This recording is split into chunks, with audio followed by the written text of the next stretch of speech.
అందరికీ నమస్కారం అండి. ఈరోజు నేను అక్కడికి రావడానికి కారణం ఏంటంటే, మన జగన్ గారు ఎంతగానో ఓడిపోయారు. ఆయన ఓడిపోవడానికి కారణం నాకు ఏమీ నచ్చలేదు. ఎందుకంటే మన పేద ప్రజలకు ఆయన ఎంతో చేశాడు. ఎందుకంటే నాకు యాక్సిడెంట్ అయితే నా కాలు విరిగిపోతే నాకు అంత న్యాయం చేసి ఎంతో ఆరోగ్యశ్రీ అయ్యని ఎంతగానో చేశాడండి ఆయన. అలాంటి ఆయన ఇలా ఓడిపోవడం అనేది నాకు ఏమాత్రం నచ్చలేదండి.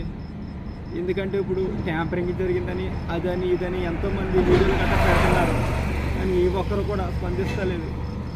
కానీ ఏ ఒక్కరు స్పందించకపోవడం వల్ల నాకేం జరిగిందంటే, నాకు న్యాయం జరుగుతుందని ఒక నిర్ణయం తీసుకున్నానండి.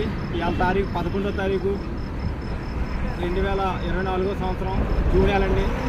ఇవాళ నేను నా బిడ్డలు, నా భార్య, నీ వైపు చూపించుకో, అది కెమెరా, నా వైపు, నా భార్య, మేము అందరం కూడా ఆత్మహత్య చేసుకోవాలి. ఎందుకంటే జగన్ గారు అంత మంచి వ్యక్తి కోసం మేము ఆత్మహత్య చేసుకున్న ఆయనకి న్యాయం జరిగిద్దని ఎంతోమంది కన్నీళ్లు తుడిసిన ఆయన ఈరోజు మేము చనిపోయినా పర్లేదు, మా లాంటి వందల వేల లక్షల మంది కన్నీళ్ళు తుడుతారు. మీ 4 ప్రాణాలే పోయినా పర్లేదు, కానీ కొన్ని 4 కోట్ల మంది జనాభా, 4 లక్షల మంది, 4,000 మంది, ఎంతమంది అయినా సరే ఆయనకి న్యాయం చేయాలని, ఆయన న్యాయం చేస్తాడని మేము చనిపోయినా పర్వాలేదండి.